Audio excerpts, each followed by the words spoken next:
L'invité de première édition ce matin, bonjour Mahmoud Moradrani. Et merci d'avoir accepté notre invitation pour parler ce matin de la situation en Iran et pour parler aussi de votre oncle, l'ayatollah Ali Khamenei, le frère de votre mère, l'homme le plus puissant d'Iran, désormais dans le viseur d'Israël, mais aussi des États-Unis.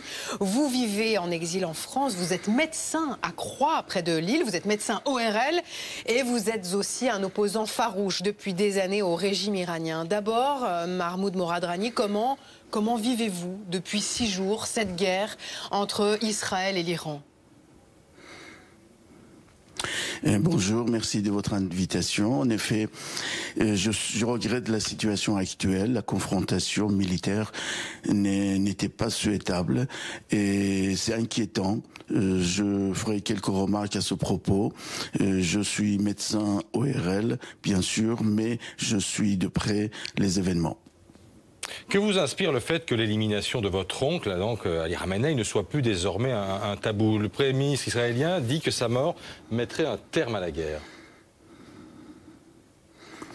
Bien sûr, il est possible, mais la guerre n'a jamais été une bonne solution et avec une guerre, on ne peut pas construire un État démocratique et on aurait souhaité faire différemment. Bien entendu, personnellement, j'avais milité et œuvré pour une réconciliation dans l'opposition iranienne et création d'une coalition programmée et acceptée par le peuple iranien et par la communauté internationale pour qu'il y ait un soulèvement et un mouvement à l'intérieur de l'Iran.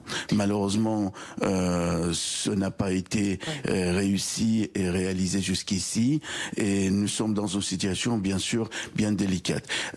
N'oubliez pas que on parle de régime iranien et pas d'Iran. J'entends dans les infos beaucoup le terme d'Iran. C'est le régime iranien qui est en question, qui est visé, bien sûr, Khamenei. Et comme vous faites bien la part des choses entre le régime et la population.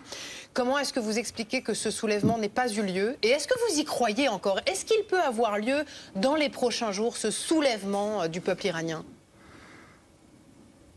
Les raisons qu'on n'a pas réussi à renverser ce régime il y a bien longtemps sont multiples et je pense que il faut chercher dans l'opposition. Malheureusement, on n'a pas réussi de faire une réconciliation entre les différentes fractions de l'opposition, même en exil.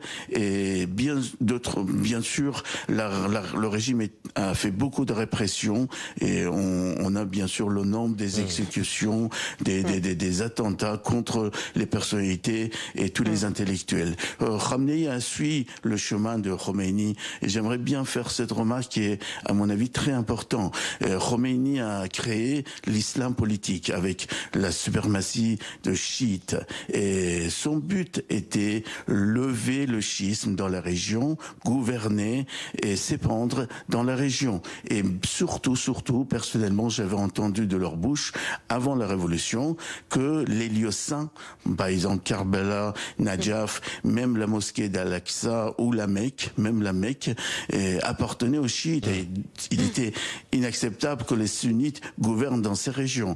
Nos frères arabes et surtout le peuple maghreb doivent comprendre que l'objectif de Khomeini était la mainmise sur les lieux saints dans la région et créer un État chiite. Il se sent supérieur par rapport aux sunnites.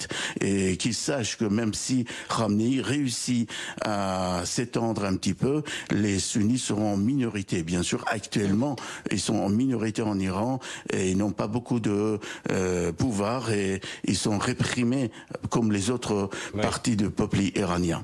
Donc ça, c'est très important de signaler, à mon avis, que l'objectif de Khomeini et Khamenei est surtout la mainmise sur les lieux saints, envahir et même pour la Palestine. À mon avis, la cause palestinienne, c'est un prétexte. Comme c'était pour Saddam, c'était pour Assad, c'est un prétexte pour gouverner. Et ils n'ont jamais rien fait pour les Palestiniens. On voulait parler précisément de où se trouve aujourd'hui Ali Khamenei. Est-ce que vous le savez? Donald Trump dit nous, on sait où il est. Est-ce que vous pensez qu'il peut fuir le pays à un moment?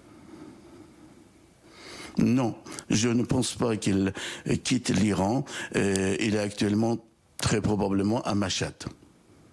Et quel souvenir, à titre personnel, vous gardez de cet homme ?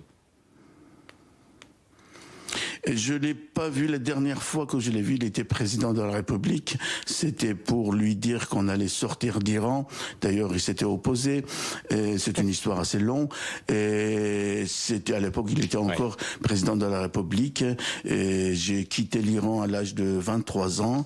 Et c'est la dernière fois que je l'ai vu. Mais les meilleurs souvenirs que j'ai de lui, c'est bien sûr avant la Révolution, bien avant de la Révolution de 79. Je ne l'ai pas vu après et mon père m'avait pas autorisé et j'ai pas voulu participer à ce régime malgré les invitations que j'avais. Donc j'ai jamais été de son côté après la Révolution. Voilà, et vous êtes en France depuis maintenant une quarantaine d'années. Merci infiniment d'avoir été en direct avec nous ce matin.